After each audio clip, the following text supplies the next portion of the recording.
Salut les collectionneurs, j'espère que vous allez bien. Aujourd'hui on va faire une vidéo un peu différente, je vais vous parler d'une œuvre d'art.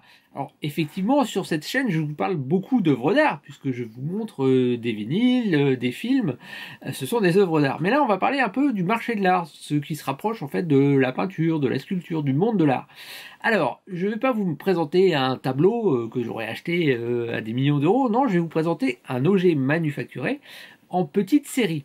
Alors c'est ce qu'on pourrait comparer à peut-être une lithographie en fait, ce sont ou même dans le monde de la bande dessinée, des dessins originaux qui peuvent se vendre en fait, ce sont un petit marché, mais on peut appeler ça le marché de l'art en fait. Et c'est aussi difficile de définir qu'est-ce que finalement une œuvre d'art, hein.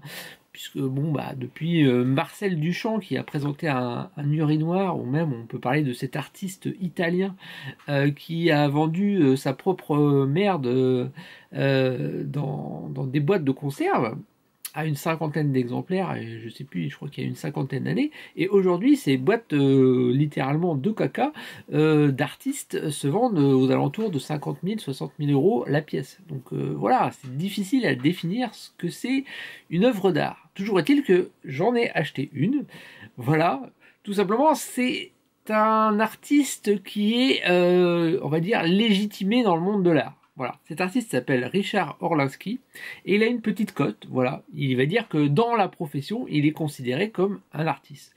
Donc, ça permet de dire que je vais vous présenter une œuvre d'art. Alors, c'est une œuvre d'art que j'ai achetée à un certain prix, effectivement, mais qui est quand même accessible par rapport à l'idée qu'on peut se faire du marché de l'art. Alors, là, voici la voilà. Et donc, ce Richard Orlinski a une capacité à faire des œuvres qui sont des sculptures. Et ce modèle, en fait, est un modèle qui est assez petit, hein. Vous allez voir, quand je vais le déballer, il est toujours utile qu'il fait quand même des sculptures beaucoup plus grandes, de 1 mètre, 1 mètre 50, qui, elles, peuvent s'envoler à des centaines de milliers d'euros, ou même à des millions d'euros. Tant il est quand même coté dans le marché de l'art, on va dire... je ne vais pas le comparer à Kunz, mais bon, il a quand même une petite cote par rapport au marché de l'art français. Voilà. Et donc cet artiste, en collaboration avec Bandai et Namco, a donc produit cette sculpture, qui est une sculpture de Pac-Man. Voilà. Donc je vous fais la petite histoire, hein, mais en gros, il avait été proposé une sorte de crowdfunding sur, je crois que c'était Kickstarter ou Ulule, je sais plus, où justement vous pouviez acquérir cette sculpture en série limitée. Je crois que c'était 460 exemplaires monde. Donc pour une centaine d'euros, vous précommandiez, pour 100 euros, vous aviez une œuvre d'art limitée à 460 exemplaires. Mais devant le succès croissant et dire l'attrait des consommateurs pour cette œuvre d'art, il a été décidé d'en rééditer une nouvelle édition qui est toujours disponible, hein, puisque vous allez sur le site de Bandai, vous pouvez encore l'acquérir. Voilà, ça reste une centaine d'euros.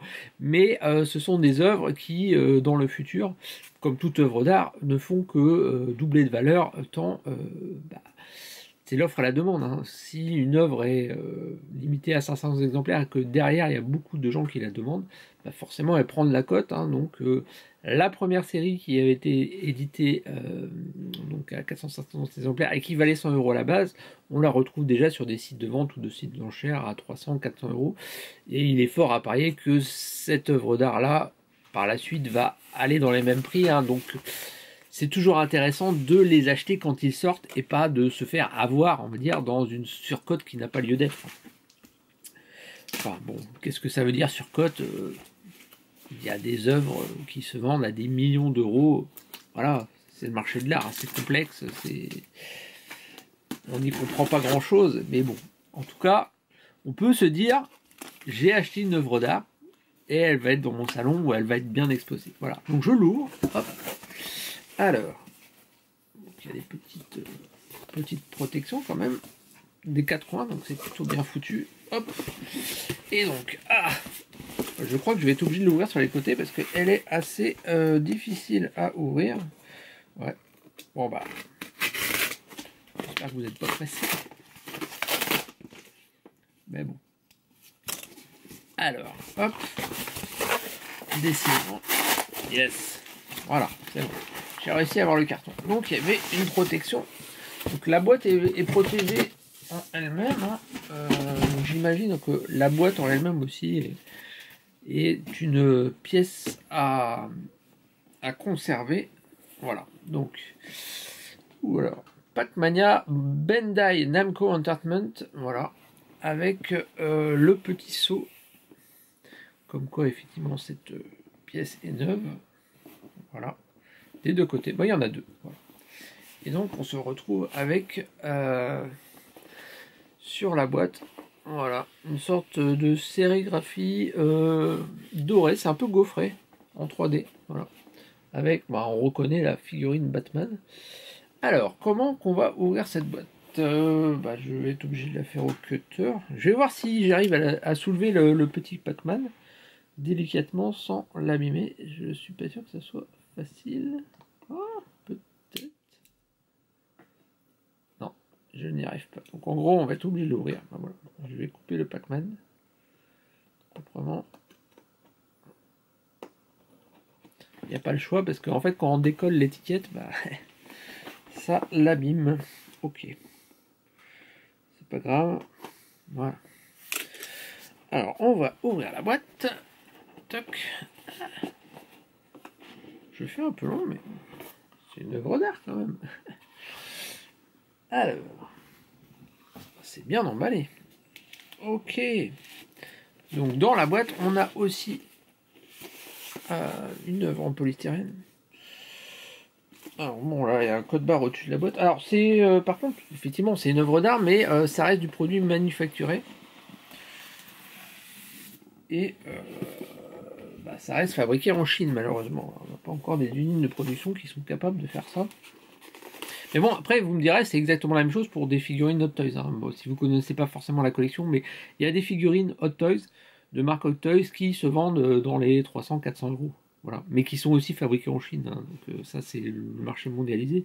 Ce qui fait la rareté du produit, c'est la limitation, en fait, de l'œuvre et la certification. Parce qu'après, on n'est même pas à l'abri qu'il n'y ait pas des contrefaçons. Hein. C'est tout à fait possible que sur le marché chinois, on se retrouve avec cette œuvre d'art, comme vous pouvez avoir des œuvres d'art qui sont contrefaites. Hein. C'est plutôt rigolo d'avoir une fausse Mona Lisa chez soi, même si on sait que c'est pas la vraie. Hop. Si vous aimez bien l'œuvre, pourquoi pas.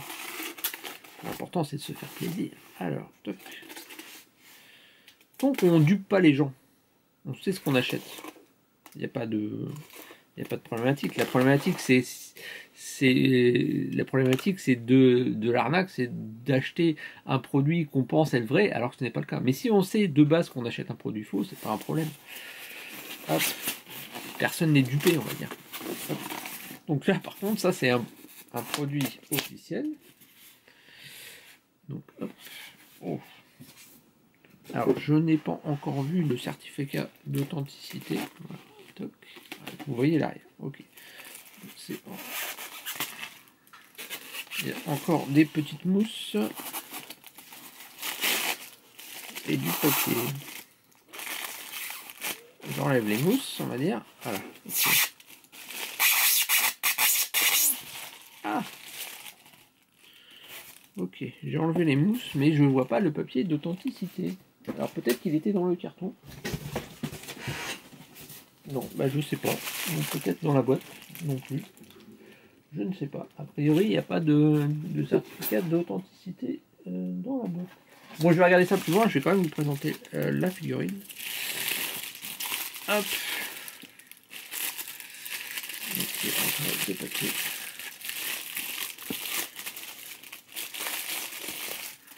Oh.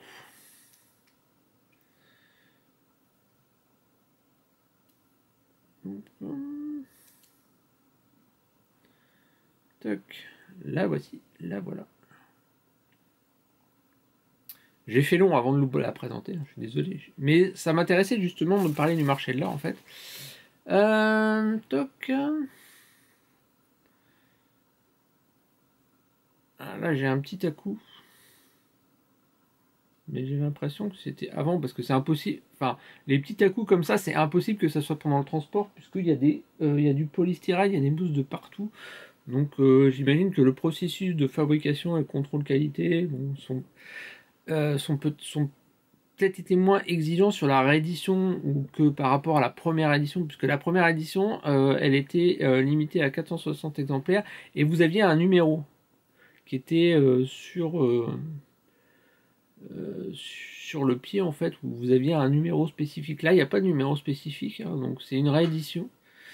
Donc j'imagine que ça va moins côté que les premières éditions, on va dire, qui sont sorties des usines, puisque là, avec cette réédition, cette œuvre d'art a été déjà produite à pas loin de 1000 exemplaires, hein, donc ça commence à faire beaucoup pour une œuvre d'art, même si elle est magnifique. Regardez-moi ça. J'essaie de vous montrer avec les effets. Hop, voilà. Donc c'est la caractéristique de cet artiste, hein, de faire ressortir en fait le côté très cubique, très géométrique de la sculpture. Voilà. Vous allez pouvoir sur son site, hein, Richard Orlinski, il fait quand même beaucoup de choses comme ça. Vous avez d'autres animaux, d'autres... Et là, en fait, il a voulu s'atteler à la culture populaire en collaboration justement avec Bandai, hein, officiellement, pour créer cette... Alors, je sais pas si c'était une demande de Bandai ou c'est lui qui a voulu le faire, mais en tout cas, waouh! Vous mettez ça sur votre bureau ou dans votre salle d'exposition. Alors, j'ai l'impression qu'il y a un peu de noir, là, je sais pas trop ce que c'est. Bon.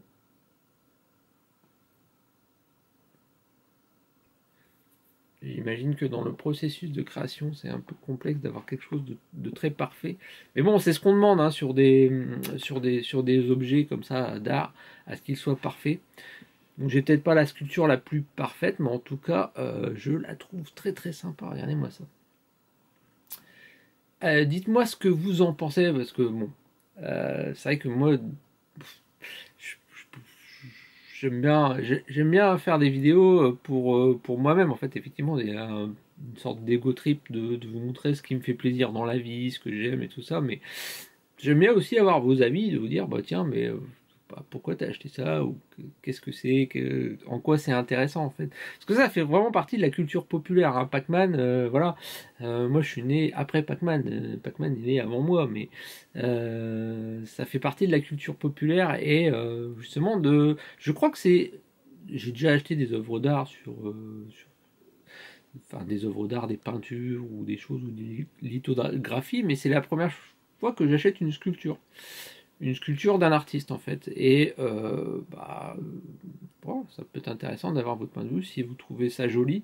Est-ce que c'est plus intéressant d'avoir une sculpture d'un artiste ou d'avoir une figurine produite à des milliers ou des millions d'exemplaires? Voilà, vous me dites. Voilà. Bon, en tout cas, je ne sais pas où ils ont mis le certificat d'authenticité, je vais essayer de le trouver. Peut-être que c'est juste comme ça. Bon, on verra bien. Voilà, c'est tout pour cette vidéo. J'étais très très très long. Voilà, c'est peut-être parce que la dernière vidéo que j'avais faite, en fait, j'avais envie de parler et je l'ai fait en début de la vidéo. Ça plaît pas forcément à tout le monde. Là, je le fais en fin. Donc, vous suivez pas, comme vous voulez. J'espère que ça vous a plu. Je vous dis à plus. Ciao.